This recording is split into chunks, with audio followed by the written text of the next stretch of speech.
અમરેલી જિલ્લાના જાફરાબાદ તાલુકાના લોર પ્રાથમિક શાળામાં શિક્ષિકા તરીકે ફરજ બજાવતા શિક્ષિકા ધર્મિષ્ઠાબેનની પોતાના વતનમાં બદલી થતા વિદાય સમારંભ યોજાયો હતો।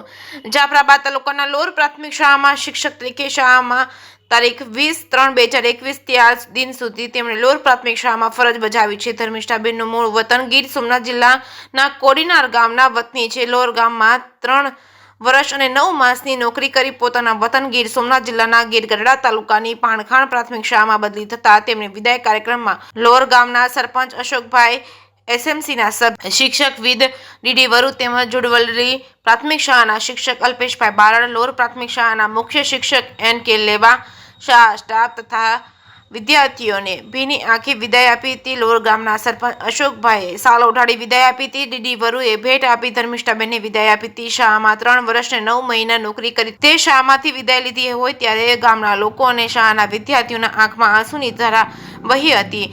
વિદાય હંમેશા કષ્ટદાયક જ હોય છે, પછી એ ઘરના આંગણેથી હોય કે શાળાના બારણેથી હોય। વિદાય આપવા આવેલા બધા જ લોકોના આંખમાં આંસુડા આવી ગયા હતા અને જે શિક્ષક 3 વર્ષ અને 9 મહિના જે ગામમાં નોકરી કરી હોય તેમની લાગણી ગામમાં હોય જ, એટલે જ ગામના લોકોમાં આંખમાં આંસુ હોય। શાળાના સ્ટાફ અને વિદ્યાર્થીઓના આંખમાં આંસુ પણ હતા। ધર્મિષ્ઠાબેને કહ્યું હતું કે વતનમાં ભલે બદલી થઈ ગઈ પણ લોર ગામના લોકોનો પ્રેમ લાગણી કોઈ દિવસ ભૂલાશે નહીં તેવા શબ્દો ધર્મિષ્ઠાબેને કહ્યું હતું અને આંખમાંથી આંસુની ધારા વહી હતી। જે કેસની ગુજરાતી સાથે કાવશાકનો જ્યાં જાફરાબાદ।